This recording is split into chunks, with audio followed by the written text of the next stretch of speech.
इस मदरसे में आग लगाया गया, मदरसा अजीजिया। हमारे जो गुरु थे वो वहां टीचर थे, वो सरकारी मदरसा। भारतीय जनता पार्टी को जो है सांप्रदायिकता सूट कर गया, किसी पार्टी को जातीयता सूट कर गया। बंगाल में हिंसा भारतीय जनता पार्टी ने करवाई। अब नहीं, हम जिस संगठन से जुड़े हैं, हमारी लड़ाई सीधे सीधे कांग्रेस से होती है। लगातार डे वन से 1994 में ये संगठन बना है और कांग्रेस से लड़ रहे हैं। आप पूछेंगे क्यों? भारत को आदेश देने या सलाह देने का अधिकार ओआईसी को कतई नहीं है। आदेश और सलाह अगर देने की हिम्मत है तो आप चाइना को दीजिए। किसी भी पॉलिटिकल पार्टी को अगर आप क्लीन चिट दे रहे हो ये कहकर कि ये सब कुछ भाजपा का किया कराया है, तो आप अंधेरे में जी रहे हैं। अगर स्टेट गवर्नमेंट जो कि रिस्पॉन्सिबल है लॉ एंड ऑर्डर के लिए, अगर वो टाइट और ईमानदार होती तो भाजपा पूरी सरकार वहां उतर भी जाती तो नहीं करती, क्योंकि विपक्ष भी तो सारी उतरी हुई है। उत्तर प्रदेश में एक उदाहरण है योगी जी का, परिंदा भी पर नहीं मार रहा। नमस्कार, मैं अर्चना तिवारी आप सभी का स्वागत करती हूं दराज धर्म पर। आप लोगों ने देखा कि रामनवमी के टाइम पर बंगाल में भी हिंसा हुई, बिहार शरीफ में भी हिंसा हुई। अब ये बताया जा रहा है कि हनुमान जयंती पर भी कहीं ना कहीं हिंसा होने की कहीं ना कहीं बातें आ रही हैं।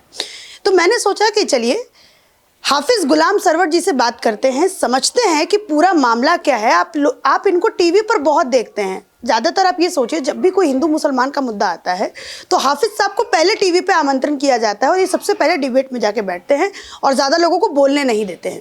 अगर ये आज ज़्यादा बोलते भी तो ये भी अपने आप में एक अचंभा वाली बात है। अगर आप ज़्यादातर हाफिज साहब का वीडियो देखेंगे तो ज़्यादातर ये लड़ते हुए, जवाब देते हुए, आक्रोश में बात करते हुए नजर आते हैं। आज देखते हैं कि हाफिज साहब कैसे बात करते हैं और सारे सवालों का किस तरीके से, किस ढंग से जवाब देते हैं। हाफिज साहब, आपका बहुत बहुत स्वागत है मेरे चैनल पर। शुक्रिया, शुक्रिया आपका। सबसे पहला मैं सवाल पूछूंगी आपसे, रामनवमी के टाइम पर बिहार में भी हिंसा हुई, आपकी बंगाल में भी हिंसा हुई, क्या कहना चाहेंगे इन हिंसाओं पे? थोड़ा सा इसमें करेक्शन करेंगे। जो लोग व्यूवर्स हैं वो शिकायत करते हैं मीडिया कर्मियों से कि कहीं ना कहीं मीडिया जो है वो पक्षपात करती है। अब जब सवाल आप अधूरा करेंगी तो ये आरोप उनका सिद्ध होने लगेगा। बंगाल में भी दंगे हुए, बिहार में भी हुए, गुजरात में भी हुए और महाराष्ट्र में भी हुए। जब तक ये सवाल पूर्ण नहीं होगा तो हमारे व्यूवर्स को लगेगा कि कहीं ना कहीं आप भी पूर्वाग्रह से ग्रसित होकर प्रश्न तो नहीं कर रहे। हरियाणा में भी हुआ, लेकिन वहाँ पे छुटपुट हुई है। ये जो आपका बिहार और बंगाल वाली है ये इतनी ज्यादा है कि अभी तक वहाँ पे सिचुएशन कंट्रोल में नहीं आई है। तो इसीलिए मैंने बंगाल और आपका बिहार का जिक्र किया। अब आप जवाब दीजिए। देखिए, सबसे पहले इसको समझना है कि ये दंगे न प्रायोजित कहे जाएंगे, न सुनियोजित कहे जाएंगे और न धार्मिक कहे जाएंगे। एक लगभग 5-7 दशकों से भारत में एक राजनेता अपना अपना एक्सपेरिमेंट कर रहे हैं। पॉलिटिकल पार्टियां अपना एक्सपेरिमेंट करती हैं। कभी कास्टिज्म को एक्सपेरिमेंट करती हैं, कभी कम्युनलिज्म को एक्सपेरिमेंट करती हैं, कभी आपने देखा होगा कि स्टेट की पॉलिटिक्स होती। हमारे भारत में ना कई पार्टियां हैं जिनका नाम ही स्टेट से जुड़ा हुआ है। जैसे तेलंगाना राष्ट्र समिति, आपने सुना, टीआरएस, उसको उसका दायरा में झारखंड मुक्ति मोर्चा, आपने सुना होगा। तो कई पार्टियां ऐसी हैं जिनका नाम ही स्टेट से जुड़ गया या तो फिर जाति से जुड़ गया। ये जो गुना भाग में किसको सूट कौन सा करता है, होम्योपैथ जो है ना, जब आप जाएंगे ट्रीटमेंट कराने तो पूरा दवा सिम्टम कलेक्ट किया जाता है, सूट कौन सा करेगा। भारतीय जनता पार्टी को जो है सांप्रदायिकता सूट कर गया, किसी पार्टी को जातीयता सूट कर गया, कोई जो है बिल्कुल जीते मरते सिर्फ जात का ही नाम ले रहा है। बंगाल में हिंसा भारतीय जनता पार्टी ने करवाई। अब नहीं, अब तो आप पहले समझिए भी इसको। तो पॉलिटिकल पार्टियां को जब नीति बनाती है तो उनको लगता है कि यहाँ हम एंट्री ऐसे लेंगे। भारतीय जनता पार्टी के बारे में ये प्रचलित है, माने सभी लोग, भाजपा छोड़कर बाकी सभी लोग ये कहते हैं, अब तो शिवसेना भी कहती है, उनके कई सहयोगी कहते हैं, रामविलास पासवान स्वर्गीय हो गए, वो साथ रहकर भी कहते थे कि इनको सूट करता है सांप्रदायिक राजनीति। लेकिन इन बातों में बहुत दम नहीं है। ये जो कुछ हो रहा है इसमें और दूसरी पार्टियां भी इन्वॉल्व में, और इसको बल सबसे ज्यादा कांग्रेस पार्टी ने दिया शुरू में ही सांप्रदायिकता को। सबसे पहले आप हमसे पूछ रही हैं, हम जिस संगठन से जुड़े हैं, हमारी लड़ाई सीधे सीधे कांग्रेस से होती है। लगातार डे वन से 1994 में ये संगठन बना है और कांग्रेस से लड़ रहे हैं। आप पूछेंगे क्यों? इसी सांप्रदायिकता को लेकर 1950 में जब 26 जनवरी को संविधान लागू होता है, 3-4 महीने बाद जवाहरलाल नेहरू जी एक पहला अमेंडमेंट करते हैं आर्टिकल 341 में और रिलीजियस बैन लगा देते हैं। यानी आरक्षण को धर्म के आधार पर कर देते हैं, जो कि अनकॉन्स्टिट्यूशनल है।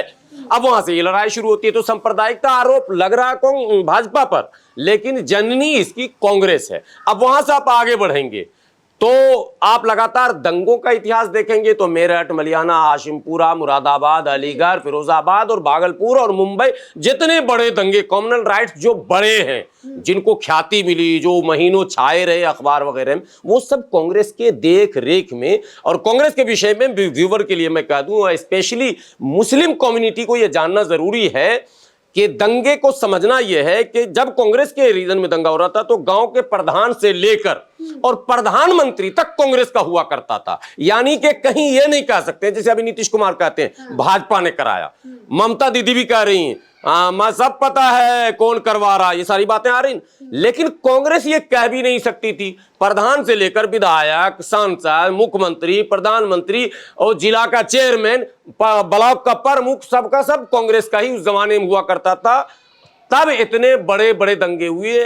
2-4 और नाम, नैली आसाम में एक जगह है, गूगल का जमाना है, सर्च करेंगे, बिल्कुल जेनोसाइड था, नरसंहार था, 14,000 मुसलमान मार दिए गए।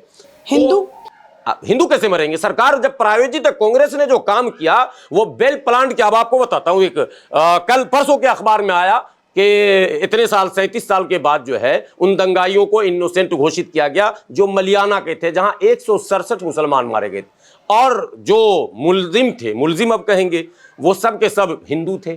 मतलब तो साफ हो गया, ये तो हिंदू मुस्लिम हो गया। अब आप आइए, सब ये तो आप पुरानी बातें मुझे बता रहे हैं।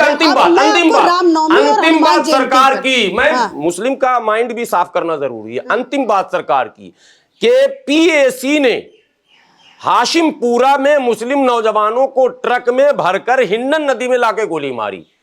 पीएसी ने, जब स्टेट में भी सरकार कांग्रेस की थी, वो पीएसी भी बरी कर दिए गए, जबकि चश्मदीद उसमें गवाह थे। जितने लोग मार दिए गए, एक बच गए थे, वो खुद चश्मदीद थे, जिनको एक दारोगा ने बचाया। कैसे कैसे, वो एक लंबी कहानी, मैं उसमें जाना, तो वो भी छूट रहे हैं। तो भाजपा पर अगर आरोप लोग लगा रहे हैं तो मेरे जैसा आदमी चिल्ला चिल्ला कर कह रहा है कि ये अगर आप कह रहे हो तो आप अंधेरे में जी रहे हो। किसी भी पॉलिटिकल पार्टी को अगर आप क्लीन चिट दे रहे हो ये कहकर कि ये सब कुछ भाजपा का किया कराया है, तो आप अंधेरे में जी रहे हैं। ये भाजपा का किया कराया नहीं, अकेला चना भार नहीं फोड़ता और एक हाथ से ताली नहीं बजती, ये सामान्य तौर पर गांव के लोग कहावत कहते हैं। तो केवल भाजपा अगर सांप्रदायिक होती और बाकी पार्टियां बिल्कुल मतलब सेकुलर होती तो ये दंगे नहीं होते। अगर स्टेट गवर्नमेंट, जो कि रिस्पॉन्सिबल है लॉ एंड ऑर्डर के लिए, अगर वो टाइट और ईमानदार होती तो भाजपा पूरी सरकार वहां उतर भी जाती तो नहीं करती। क्योंकि विपक्ष भी तो सारी उतरी हुई है। उत्तर प्रदेश में एक उदाहरण है योगी जी का, परिंदा भी पर नहीं मार रहा, डीएमएसपी थर-थर कांप रहा, और नीतीश जी से डीएमएसपी डर नहीं रहा, आप ममता जी से डीएमएसपी डर नहीं रहा। तो मतलब तो साफ है कि डीएमएसपी की भी नीयत वही और मुख्यमंत्री की भी अप्रत्यक्ष नीयत वही। इधर भाजपा से डराओ, पिटवाओ और इधर का वोट अपने पाले में लाओ। तो ये टोटली पॉलिटिकल मोटिवेटेड लोग हैं और पॉलिटिकल बेनिफिट के लिए दंगा होता। हिंदू और मुसलमान आप कह रहे हैं, मैं आपके इतने बड़े चैनल के माध्यम से पूछना चाहता हूं हिंदू धर्म गुरुओं से, संतों से, कि क्या हिंदू धर्म में कहीं पर इस बात की इजाजत है, क्या ऐसा कुछ लिखा है कि आप राम, जिनको आप अपना आदर्श मानते हैं, जिनकी जीवनी को अपने जीवन में आप सफलता का मार्ग मानते हैं, क्या उनके नाम पर निकलने वाले जुलूस में आप जाओ लाठी तलवार लेकर और जहां मुसलमान मिले उसको मारो? ऐसा है कहीं लिखा? ये कहाँ पे देखा? मैं पहले पूछना चाहता हूं, आपने ये कहाँ पे देखा कि लोग तलवार लाठी लेके निकले हो और सबसे पहले जाके मुसलमानों पे आक्रमण कर दिया? नहीं, मैं दिखा रहा हूं, दिखा भी रहा हूं, वीडियो भी दिखाऊंगा, सब कुछ लोगों ने देखा। ऐसे तो सोशल मीडिया पे सोशल नहीं, मैं जिस जगह बिहार शरीफ के बारे में आपको पहले परिचय दे दूं, मैं वहीं हाई स्कूल पास किया हूं, 7 साल इमामत किया हूं, और जिस मदरसे में आग लगाया गया मदरसा अजीजिया,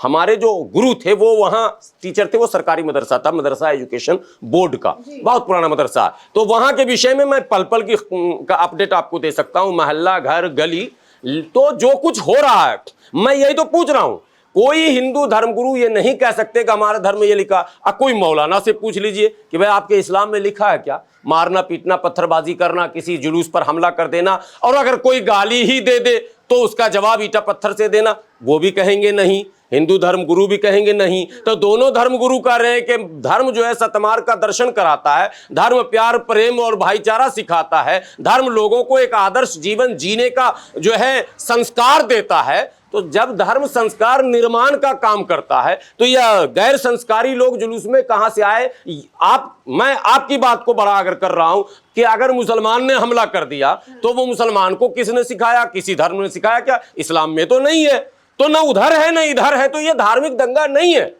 ये मेरा कहना है।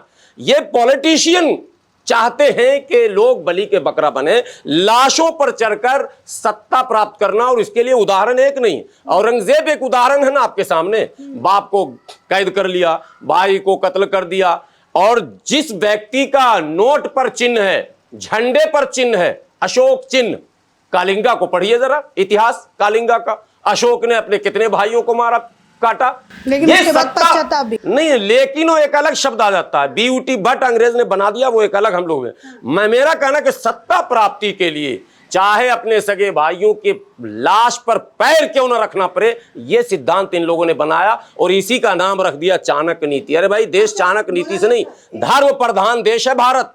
भारत में हिंदू मुस्लिम सिख ईसाई जैन पारसी मैंने आपको क्या कहा था? मौलाना साहब बिल्कुल बात नहीं करने देते हैं, जैसे मुझे मैं कह रहा हूं, एक भी सवाल नहीं करने दिया। आप कीजिए सवाल। एक सवाल मैं आपसे ये शिकायत आपकी, मैं मिटाता हूं सवाल की। आपने इतना सब कुछ मुझे बताया, आप भी बहुत सारे मुस्लिम लोगों से मिलते होंगे, लोगों के बीच जाते होंगे, क्या आपने उन लोगों को समझाया कि आप इन राजनीतिक दलों के बहकावे में मत आइए, इन लोगों के बहकावे में आके पत्थर अपने हाथ में मत उठाइए, अगर कोई जुलूस जाता है, अगर कोई रामनवमी का अपना त्यौहार अगर शोभा यात्रा निकालता है तो उसमें आप पत्थर मत चलाइए, ये आपने जाके समझाया अपने लोगों को? कितने लोगों को समझाया? आपने शुरू में परिचय कराया ना, तो टीवी का नाम लिया।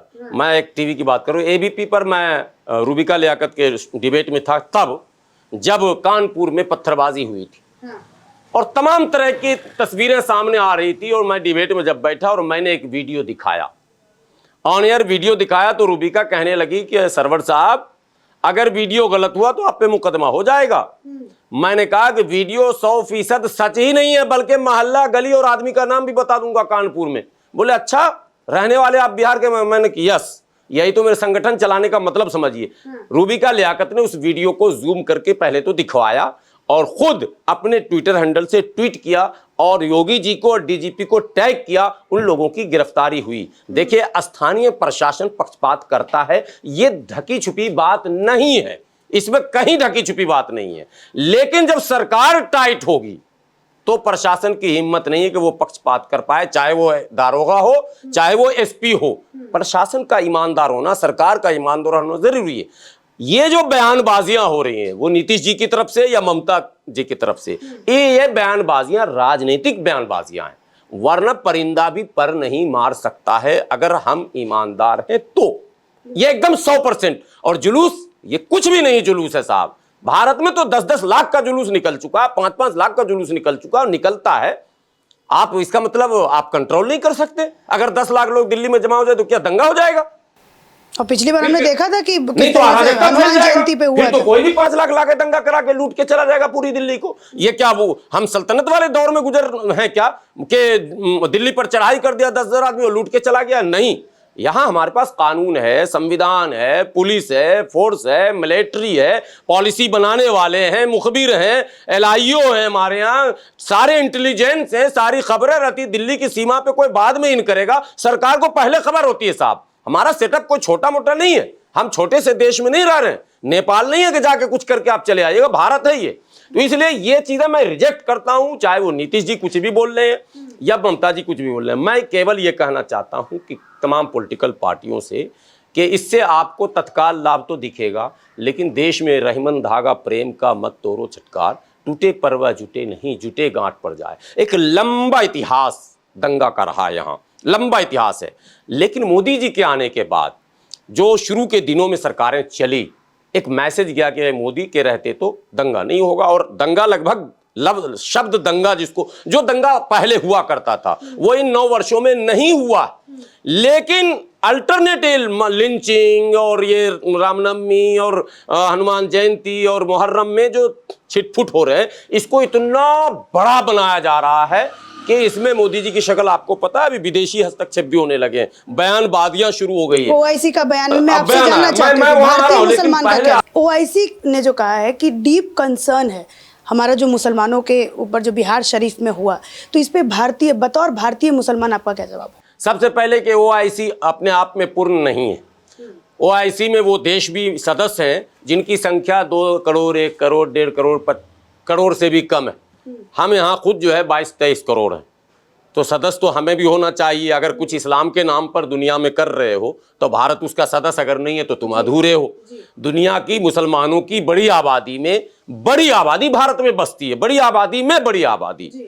तो ऐसे में आप अगर 25 करोड़ मुसलमानों का महत्व ही आपके संगठन में नहीं है तो आपको यह अधिकार भी नहीं कि आप पूछें हमारे बारे में। एक सवाल।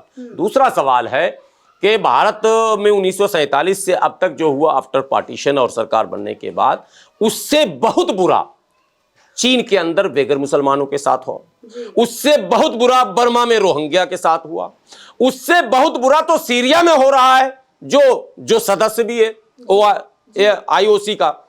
तो इसलिए ये जो इस्लामिक ऑर्गेनाइजेशन है, जो नाम इस्लामिक ऑर्गेनाइजेशन कॉर्पोरेट, वो आईओसी जिसका नाम आपका ओआईसी, ये पाकिस्तान के इशारे पर कुछ बयान देता है। पाकिस्तान खुद बलूचिस्तान में तो अभी ह्यूमैनिटी माने वहां रोज वायलेशन हो रहा है ह्यूमन राइट्स का, डेली।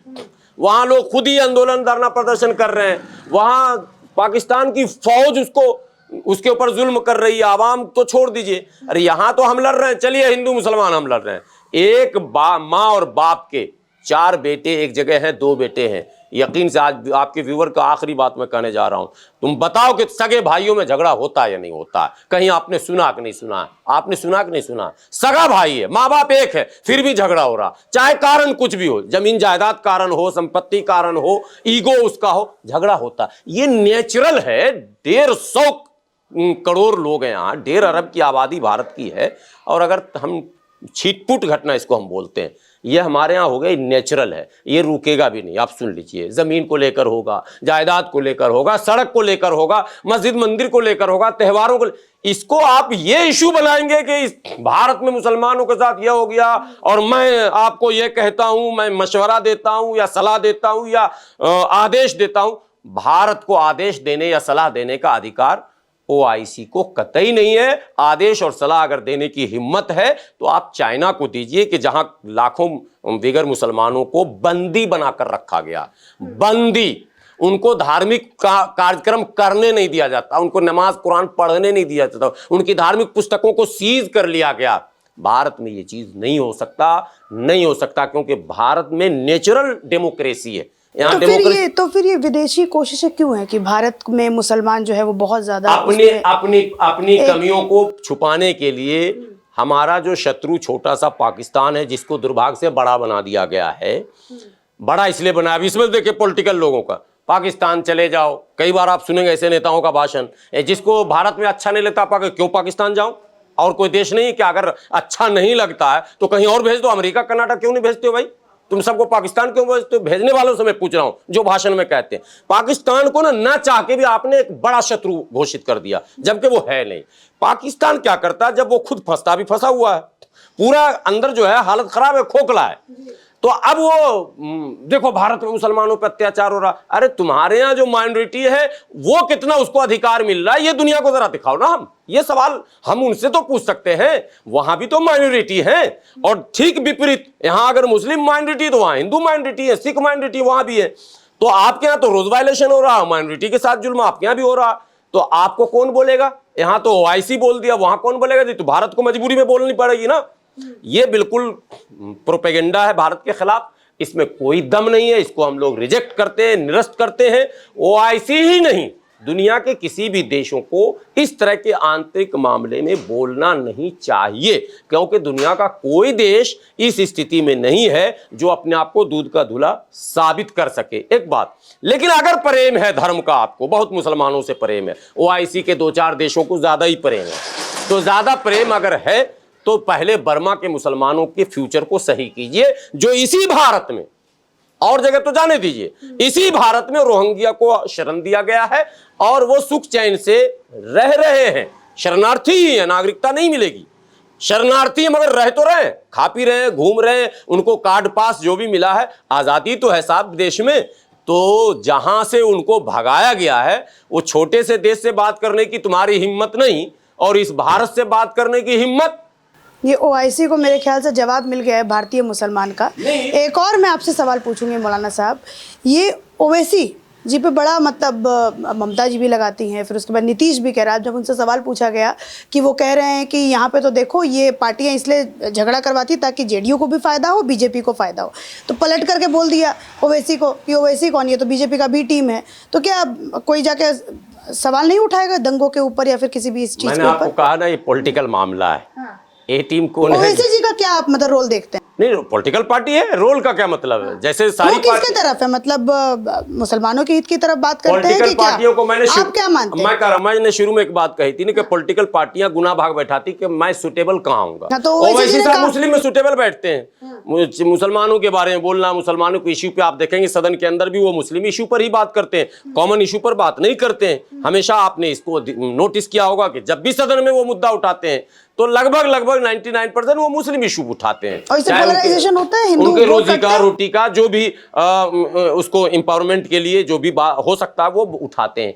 जब वो सभा करते हैं तो वहां भी आप देखेंगे सारी पार्टियों को कटघरे में लाकर वो अपने आप को ये साबित करते हैं कि अगर मैं पावर में आ जाऊं या पावर में शेयर हो जाए मेरा, तो मैं तुम्हारे लिए बहुत कुछ कर सकता हूं। करेगा कोई नहीं। देखिए पॉलिटिकल, यहां भी मामला पॉलिटिकल, लेकिन मुसलमानों से बात करने फायदा किसको होता है? मुसलमानों को अब सेकुलर पार्टियों को किसका सही है? बीजेपी उनको बोलती है कि वो कट्टर मुस्लिम पार्टी है, और अगर दूसरे स्टेट्स की मतलब जो पार्टी, चाहे आपके नीतीश हो, चाहे ममता हो, चाहे कोई भी, उनको बोल देता है कि ये बीजेपी की बी टीम है। इस पर दो राय है मेरी। हाँ, इस पर दो राय है। एक राय ये है कि स्वतंत्र भारत में सबको अपना पार्टी बनाने का अधिकार है। अगर ममता जी को अधिकार है तो ओवैसी साहब को क्यों नहीं? इसलिए ये बिल्कुल अपनी जगह पर फिट है, पार्टी बनाएं। धर्म के नाम पर वोट मांगने का मैं विरोधी हूं व्यक्तिगत तौर पर। धर्म के नाम पर या जाति के नाम पर रोजी रोटी, पढ़ाई लिखाई, दवाई कमाई, सड़क, बिजली, पानी, शिक्षा, स्वास्थ्य, ये मुद्दे कॉमन हैं, जिसको सारे धर्म और जाति के लोगों के ये मुद्दे हैं, इस पर होना चाहिए। लेकिन दुर्भाग्य से राजनीति इस पर नहीं। राजनीति, मैंने शुरू में कहा कि सब लोगों ने अपना तलाशा। तो अगर भाजपा पर यह आरोप है वो हिंदुओं की हित की बात करती है और हिंदुओं के वोट को सामने रखकर पॉलिसी बनाती है, तो ओवैसी साहब अगर मुसलमानों के हित को सामने रखकर पॉलिसी बनाते हैं या बोलते हैं तो बी टीम कैसे हो गए भाई? एक बात। दूसरी बात है, जो सेकुलर पार्टियां बी टीम कहती हैं वो तो सी टीम का रोल करने लगती हैं समय आने पर। ये तो बड़ा सवाल है ओवैसी साहब की तरफ से। मैं आप कह रहा हूं आपको कि ठीक है ओवैसी साहब बी टीम है, आप कौन सी टीम है? आपके रहते पश्चिम बंगाल में 35-30 साल लगभग वामपंथियों की सरकार रही। अब दूसरे टर्म ममता जी भी आ गई है। आप जाकर वहां के मुसलमानों का सोशल, इकोनॉमिकल, पॉलिटिकल और एजुकेशनल सर्वे कर लीजिए जरा सा। क्या कर दिया इतने दिनों में लोगों ने? ये एक सवाल है क्या, जो वाजिब है, जो उठाना भी चाहिए। ये बहुत बड़ा सवाल। अब ओवैसी साहब अगर ये मुद्दा उठाते तो आप कहते हैं बी टीम है। भाई 28% मुसलमान पश्चिम बंगाल में, लगभग 28% मुसलमान क्या नौकरियों में है क्या? 4th ग्रेड में भी है क्या? ये सवाल पैदा होता है। 4th ग्रेड में भी नहीं है, 3 से 4-5%। आप वोट तुष्टीकरण इसी को तो कहते हैं ना। आप तुष्टीकरण कर रहे हैं। भाजपा सांप्रदायिक है, ओवैसी सांप्रदायिक है, और आप क्या हैं ये भी तो आपको क्लियर करना होगा ना। आप अगर सबके लिए इंसाफ, सबके लिए न्याय, जो मोदी जी कहते हैं सबका साथ सबका विकास, अगर इस पर दूसरे राजनेता चलते तो सवाल कहां पैदा होता? जिसकी जितनी संख्या है। अच्छा मौलाना साहब, मैं आपसे पूछना चाहती हूँ, अभी तक जितने भी स्टेट्स में हमारे मतलब हैं भारत के अंदर, कहाँ पे आपको लगता है कि सबसे अच्छी गवर्नमेंट चल रही है? कहाँ पे लॉ एंड ऑर्डर बहुत अच्छा मेंटेन? देखिए लॉ एंड ऑर्डर के मामले में तो अभी नंबर 1 पे किसको रखते हैं आप? नंबर 1 अभी फिलहाल तो किसी को दिया नहीं जा सकता। मुझे तो लगता है सबसे अच्छी सरकार उड़ीसा की है। उड़ीसा, जहां कुछ पता ही नहीं चलता आज तक, जब से नवीन पटनायक, बीजू पटनायक चल रहे हैं, और कोई दंगा फसाद कुछ नहीं। 1-2 बीच में वो ग्राम स्टैंड वगैरह पे जो हमले हुए थे क्रिश्चियनों पे, उसके बाद से कोई बड़े मामले नहीं आए हैं। ये अलग बात है कि विकास की रेस में है वो अभी बहुत पीछे फिलहाल है उड़ीसा, लेकिन शांति प्यार। नहीं, हमारे आसपास के जितने भी, जैसे आप बिहार के रहने वाले हैं, नहीं, फिर बिहार, फिर यूपी हो गया, फिर आपका अगर बंगाल देख लें, नहीं, अगर बंगाल, बिहार, झारखंड हाँ, और उत्तर प्रदेश वगैरह में तो आप नंबरिंग करेंगे तो अभी फिलहाल तो आपको यूपी वाले को नंबर देना पड़ेगा। यूपी वालों को हाँ, नंबर देना देना ही पड़ेगा। क्यों नंबर देना पड़ेगा? क्या योगी जी ने क्या नहीं, योगी जी के राज में सरकार भले लाठी से पीट रही हो पुलिस किसी को, लेकिन हिंदू मुस्लिम तो भिड़ता हुआ नहीं दिख रहा कहीं पर।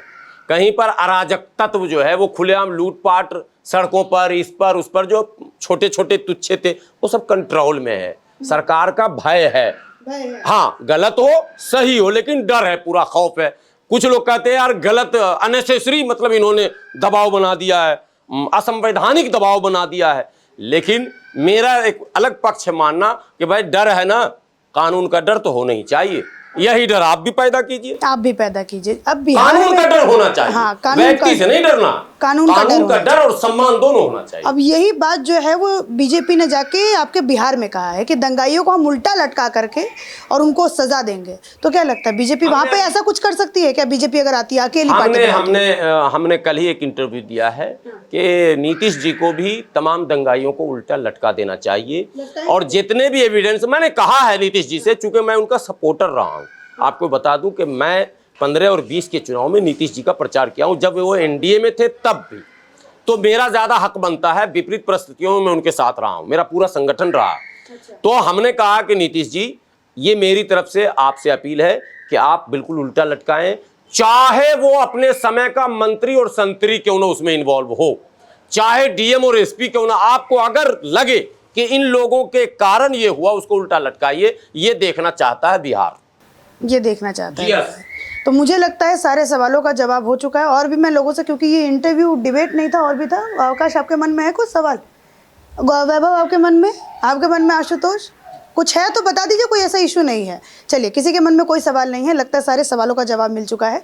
इसी के साथ आशा करूंगी कि आप सभी को ये इंटरव्यू पसंद आया हो और मौलाना साहब ने जो कुछ बातें भी कही हैं कहीं ना कहीं वो आप सबके समझ में आई हो। इसी के साथ धन्यवाद।